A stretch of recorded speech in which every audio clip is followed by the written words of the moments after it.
खाजा रेडी गर्दैछु।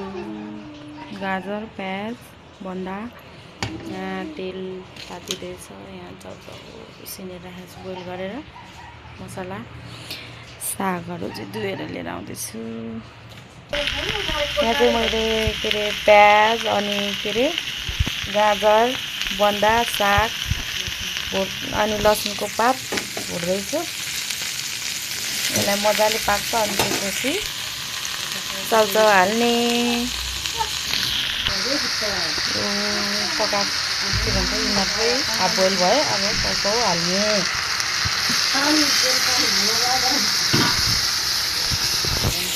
त्यसलाई मजाले मिक्स गर्ने। मैले चाहिँ यहाँ सबै मिक्स गरेर मसला हालेँ। फाइनली हाम्रो खाजा रेडी भयो। हाम्रो खाजा